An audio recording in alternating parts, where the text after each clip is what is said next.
The noise around the sequel is getting louder. But the real question forming around I Am Legend 2 isn't about survival anymore. It's about ownership. Ownership of the world. Ownership of evolution. And maybe even ownership of what life is allowed to become. Stay with me because by the end of this breakdown you might start to see this sequel isn't built on fear. It's built on displacement. Welcome back to CineVerse Hub, where stories don't just return. They mutate into something harder to recognize.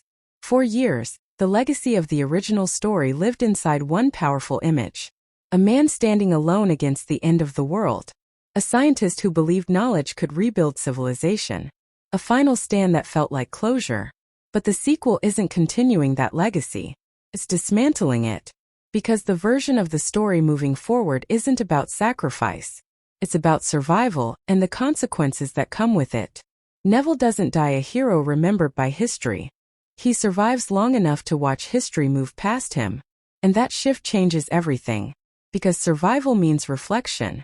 Survival means accountability. Survival means realizing you might have misunderstood the world you thought you were saving. Early story direction suggests the infected were never just collapsing into chaos. They were transforming. Slowly. Quietly. Away from human observation. Not vanishing. Not dying. Becoming. There are hints of structure now. Movement with purpose. Groups protecting territory. Signals. Memory. Maybe even early forms of culture. And if that's true, then the biggest twist isn't that humanity lost.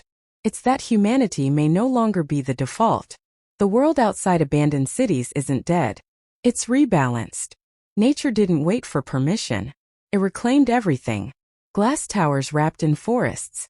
Highways cracked open by rivers. Silence replacing the noise of civilization.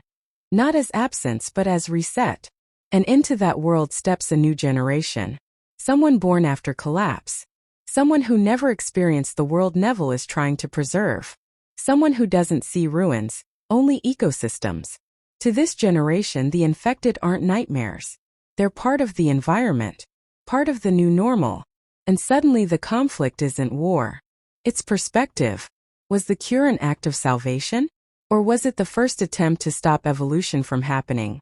Insider rumors point toward a slower, more psychological story. Less about battles. More about conversations nobody is ready to have. Scenes set in abandoned buildings filled with sunlight instead of darkness. Quiet tension instead of chaos. Moments where characters don't know whether they're meeting enemies or neighbors. And then there's the idea that could redefine everything. A bridge between species. Not fully human. Not fully infected. Something new. If that becomes reality, then the story stops being about who replaces who. It becomes about coexistence. Or maybe something even more uncomfortable.